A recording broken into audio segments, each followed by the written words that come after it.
Dieu, honorables invités, dignitaires religieux, représentants politiques, culturels, scientifiques et administratifs, nous vous disons tous Assalamu alaikum wa rahmatullah wa barakatuh. C'est pour nous, Axe Europe, un immense honneur, doublé d'une profonde responsabilité, de prendre la parole en tant que maître de cérémonie en cette journée mémorable du Yaoumoul Mourchid, ici à Brescia, en terre européenne d'Italie, en présence surtout de l'illustre guide Cheikh Seydi Mouhamadou Moustapha Sy.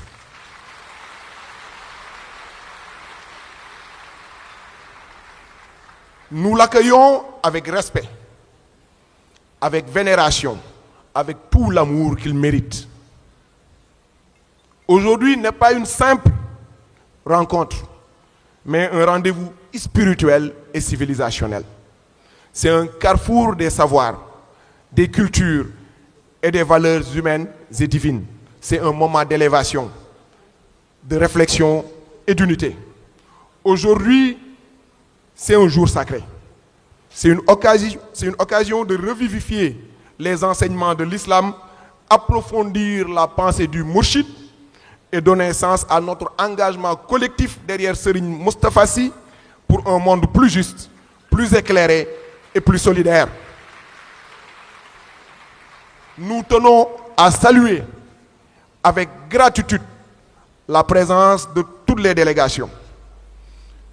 Serigne Moustapha Sy, notre guide, notre lumière, notre repère dans l'obscurité du siècle. C'est avec un cœur débordant d'amour, de gratitude et de révérence qu'on se tient humblement devant vous pour vous souhaiter la bienvenue en cette terre d'Europe, où vos disciples, vos enfants, vos soldats vous attendent comme on attend la pluie en période de sécheresse. Comme on attend la lumière dans la nuit, comme on attend la voix du juste au milieu du tumulte du monde. Votre venue ici n'est pas un simple déplacement physique pour nous. C'est une visitation spirituelle.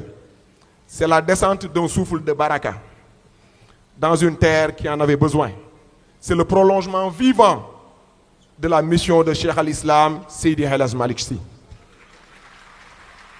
C'est aussi le prolongement de la mission de votre vénérable père, Cheikh Seydi Serigne Cheikh Ahmed Tidiane Sy.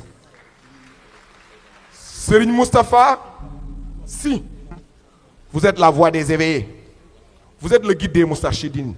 Vous êtes le maître de la parole libre et de la pensée haute. Vous êtes le maître de la foi enracinée. Vous portez sur vos épaules le poids des générations, mais vous avancez avec la prestance du lion, la finesse du sage et la miséricorde d'un père pour ses enfants. Votre regard sur nous nous élève. Votre silence nous enseigne. Votre parole nous réveille. Votre présence ici, en cette journée bénie de Yaoumoul Mourchid, est pour nous plus qu'un honneur. C'est une chance, c'est une grâce, c'est une bénédiction. Nous vous accueillons donc avec nos cœurs ouverts, nos âmes tournées vers vous et notre engagement renouvelé à vos côtés. Serigne bi jërëjëf.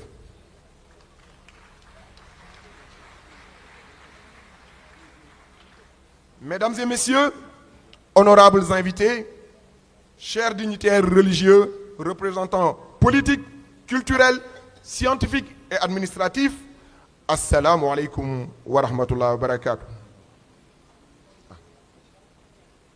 Excusez-moi, je me suis perdu dans les papiers.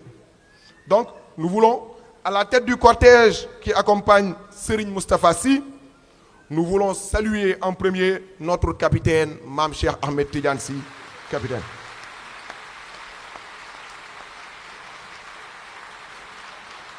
Il mérite plus que ça. Il mérite plus que ça, le capitaine. Très sincèrement.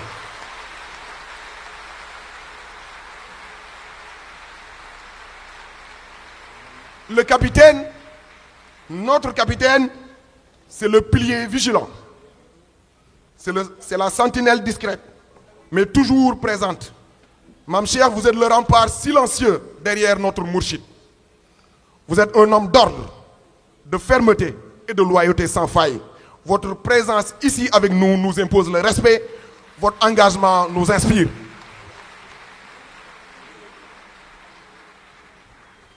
Mame Babacar Sy, nous vous saluons.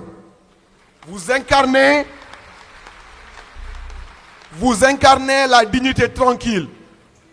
Vous incarnez la continuité d'un héritage. Vous incarnez le fils du terroir spirituel et noble. Votre présence ce soir avec nous est une force douce, un repère pour la jeunesse et un trait d'union entre les générations.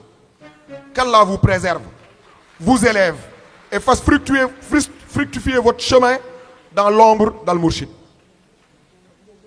Je ne peux pas passer sans saluer nos sœurs et nos mamans, des femmes dévouées d'Al-Mourchid.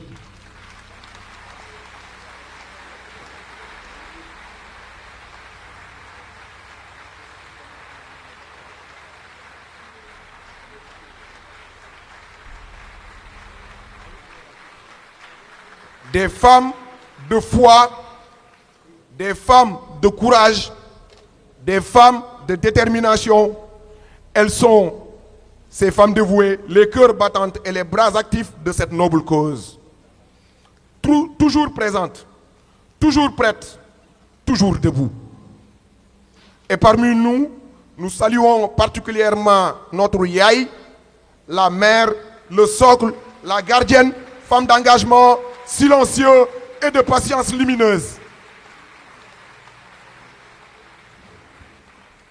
Nous saluons également notre badienne nationale, Sokhna Fatima Sy.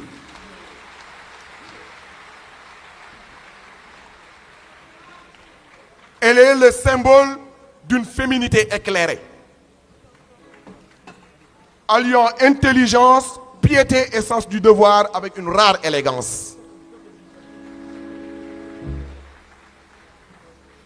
À vous toutes, femmes d'Al-Mourchid, nous vous rendons hommage avec gratitude et tendresse, car vous êtes le souffle discret mais essentiel de cette œuvre collective.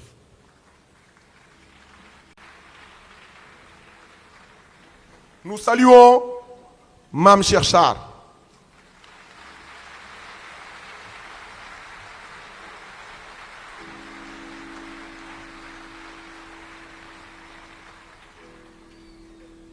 C'est la caricature même de la loyauté qu'il incarne dans toute sa noblesse.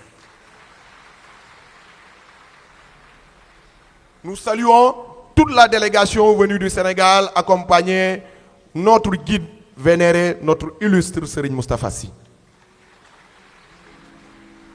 Je ne peux pas passer sans saluer les membres et les responsables d'Axe Europe, frères et sœurs bâtisseurs infatigables dans la diaspora. Votre engagement est la preuve que la distance géographique n'efface jamais la proximité spirituelle. Je vais passer la parole à ma sœur Ndeye Anta pour qu'elle fasse la version en italien. Merci.